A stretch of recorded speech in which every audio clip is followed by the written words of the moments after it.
지난 주말 바이든 대통령이 9.11 테러 20주년을 맞아 테러 현장 등을 방문하고 희생자들을 애도했습니다. 뉴욕시에서는 코로나19 팬데믹 속에서 일상으로의 복귀가 시작됐습니다. 새로운 백신 접종 규정이 실시되고 있는 가운데 학생들과 직원들이 학교와 근무지로 돌아갔습니다. 뉴욕주 북부 루이스 카운티의 종합병원에서는 일부 간호사들이 코로나19 백신 접종 의무화에 반발해 사직했습니다. 이번 달 말부터는 산모들의 신생아 출산을 돕는 진료가 중단될 예정입니다. FDA가 이르면 다음 달 말까지는 5세에서 11세를 대상으로 화이자의 코로나19 백신 접종을 승인할 것이라는 전망이 나왔습니다. 하원 민주당이 법인세와 소득세 인상을 추진하고 있습니다. 이상은 이 시각 주요 뉴스입니다.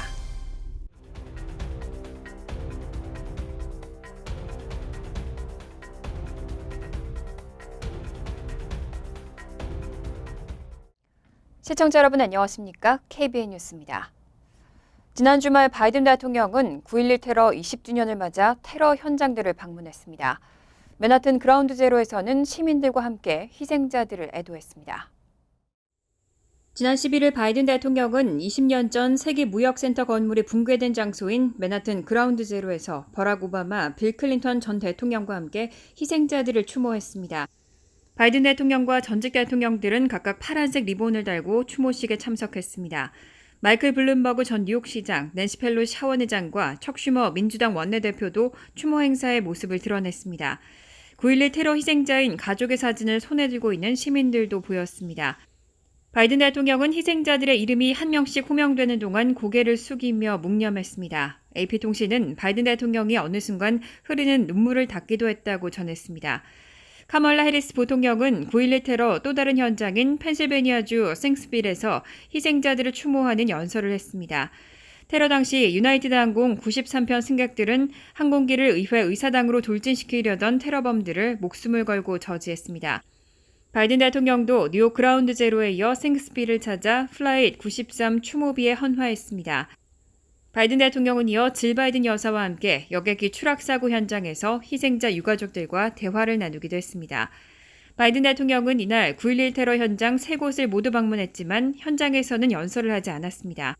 대신 앞선 10일 백악관은 단결을 촉구한 바이든 대통령의 9.11 테러 20주년 영상 메시지를 공개했습니다.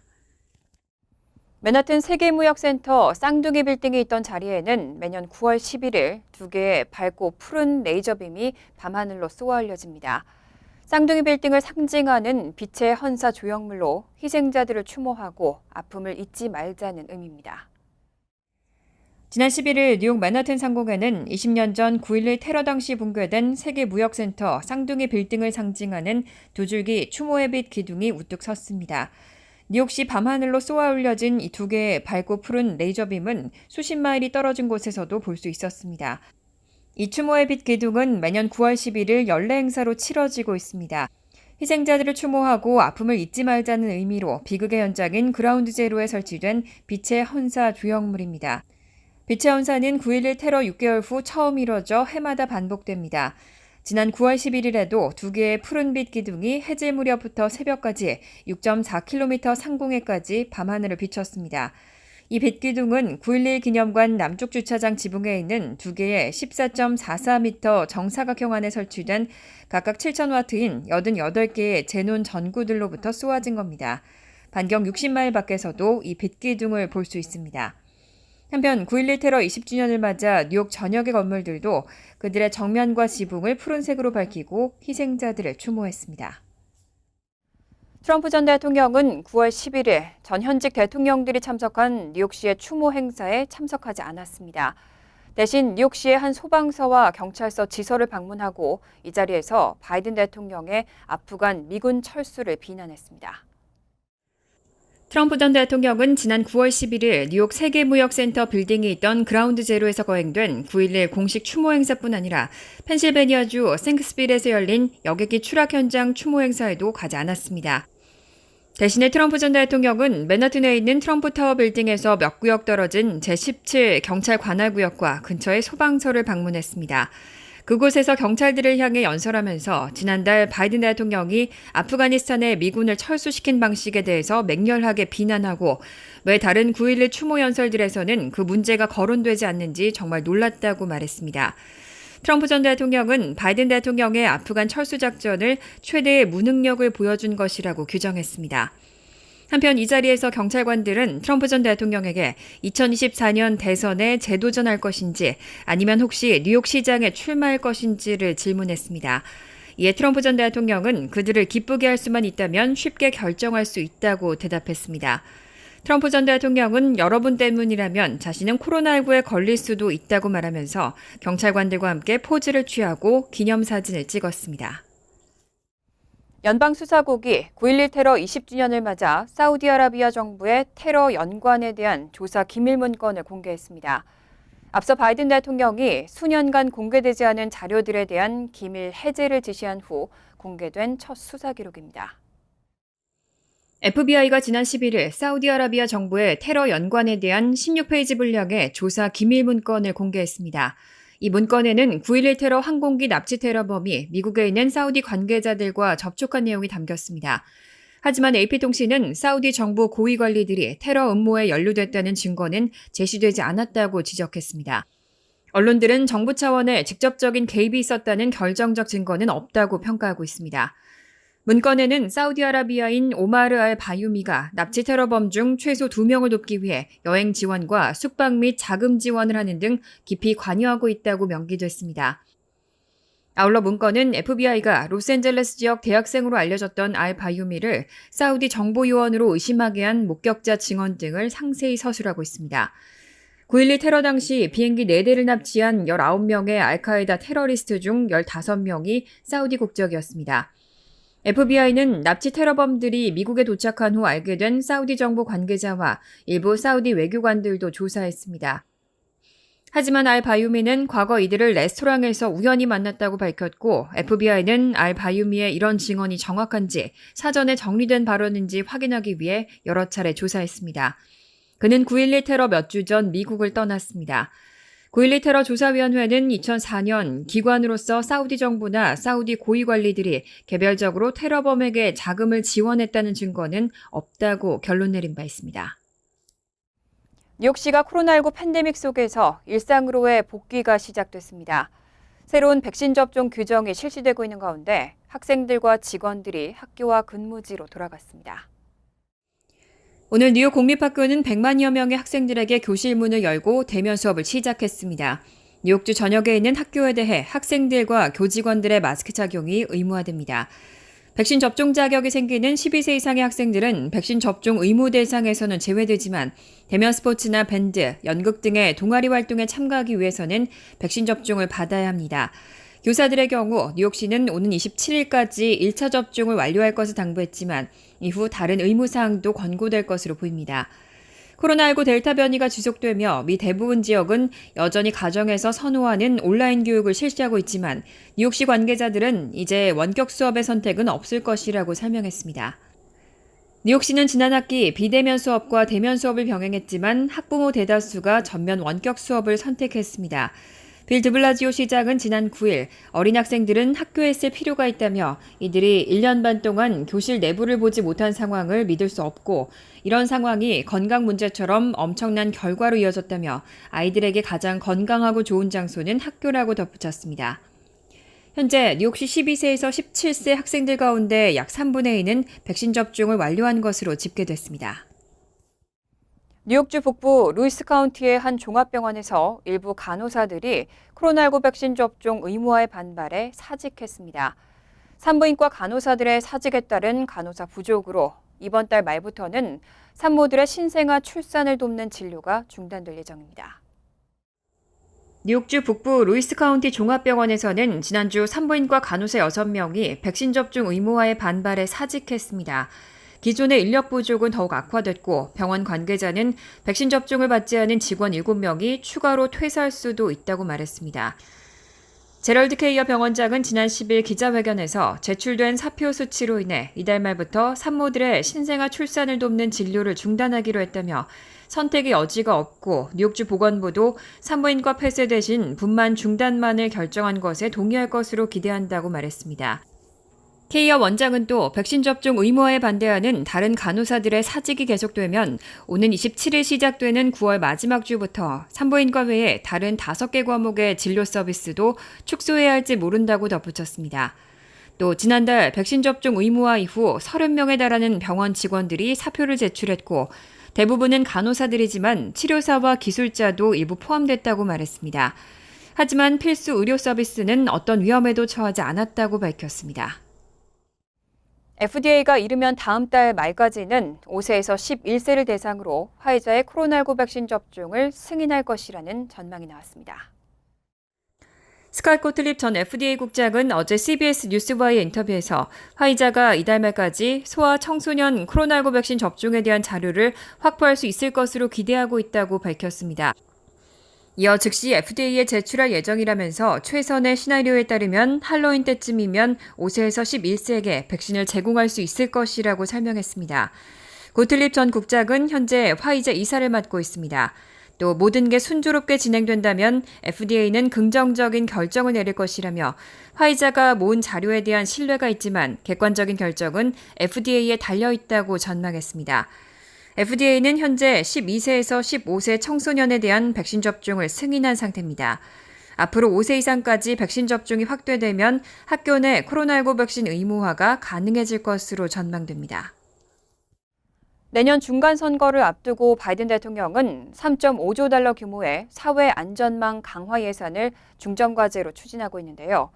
일부 민주당 인사들의 이딴 반대로 내부 갈등이 빚어지고 있습니다. 추진에 적지 않은 어려움이 전망됩니다.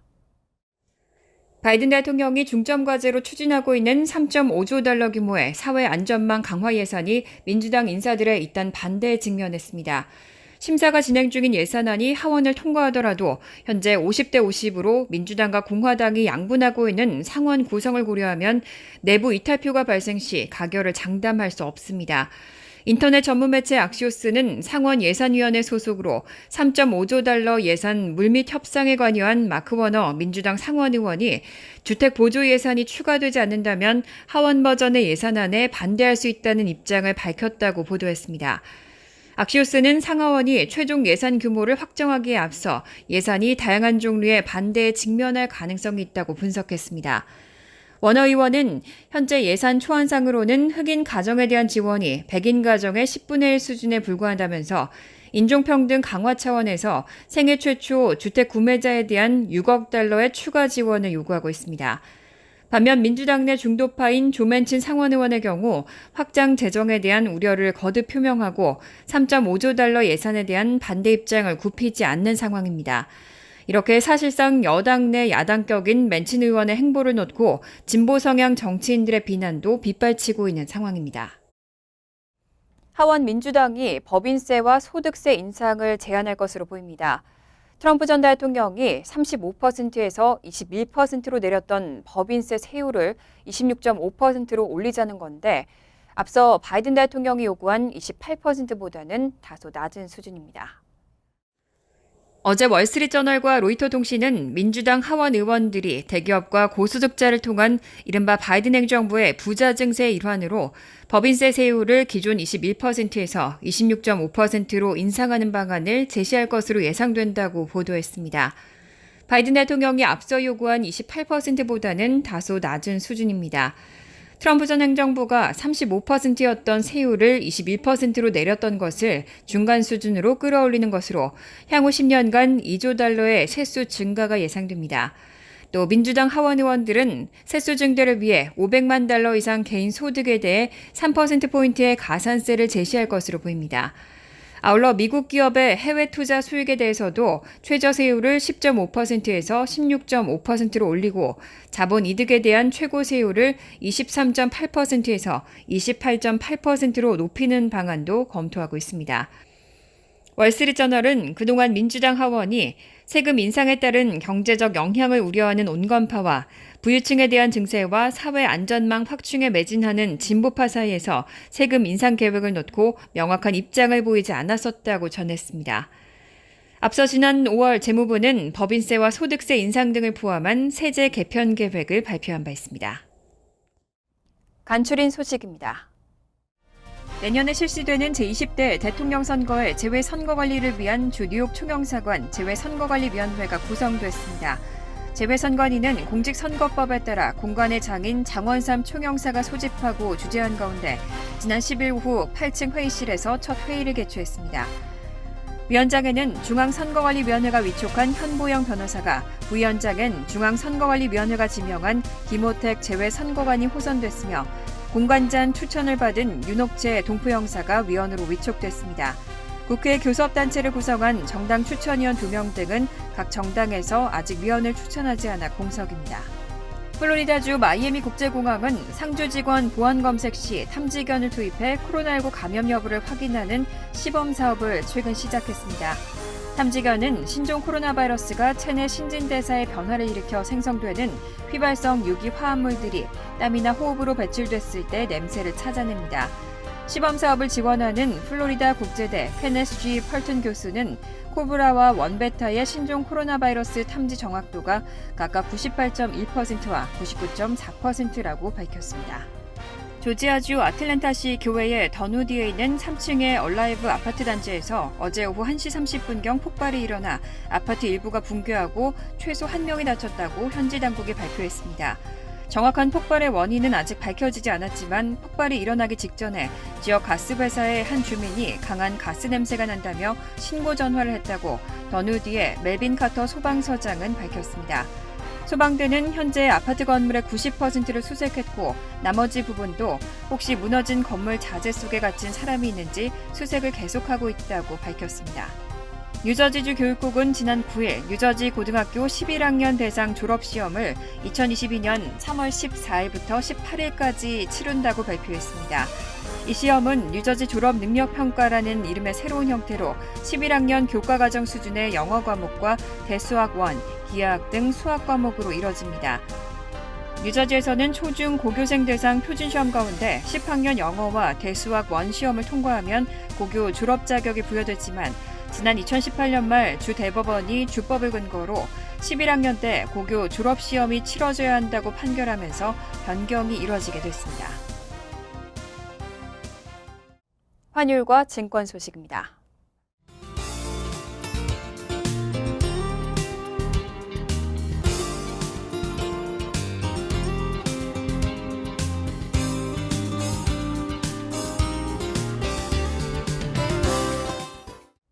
이어서 날씨입니다. 화요일은 화창하겠습니다. 낮 최고 기온은 80도, 섭씨 27도, 밤 최저 기온은 72도, 섭씨 22도로 예상됩니다. 수요일도 화창하겠습니다. 목요일은 흐린 가운데 50% 정도로 소나기 내릴 가능성이 있겠습니다. 이상으로 KBN 뉴스를 마칩니다.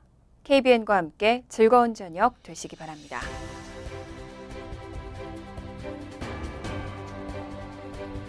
미 동부 최대 한인방송 KBN이 제작하는 KBN 뉴스는 웹사이트 mykbn.com 그리고 유튜브와 페이스북에서 다시 보실 수 있습니다. 좋아요, 구독, 알림 설정은 뉴스 제작에 큰 도움이 됩니다.